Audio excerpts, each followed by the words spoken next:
Yeah, I mean, I think at the end of the day, before you ever think about somebody as a baseball player, you're thinking about the person you're in front of. I mean, at the end of the day, like you might have athletes that have crazy kyphotic thoracic spines, and it drives a ton of scapular and anterior tilt. And Hmm. we might have another player that walks in, and has, an aggressive military posture, really flat thoracic spine. Their shoulder blades are pinched to together, Hmm. crazy rhomboid dominance, aggressive scapular depression. You might have an athlete that's very, very stiff. You might have an athlete that's very, very loose.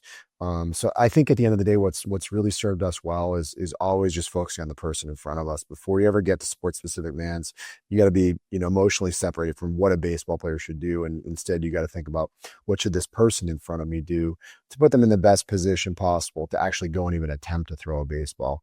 I certainly have some strong feelings about some of like the classic exercises in the baseball community. I think, we see a lot of people who have just been coached down and back, down and back. And, we we see like kind of the whole era of, I think, strength conditioning coaches, rehab specialists who have just overlooked the role of serratus anterior and some of that stuff. So, I think where we've maybe differentiated ourselves is we've gone with a very archetype driven approach. Everything that we do is driven by what we do in our movement screen.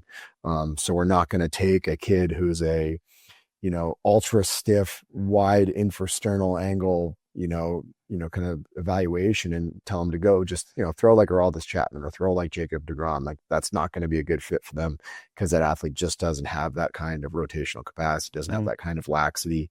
So I think the secret is to know that there isn't a secret. The secret is to get as much information as you possibly can, have a good, pool of exercise that you can pull from, and then, prescribe accordingly.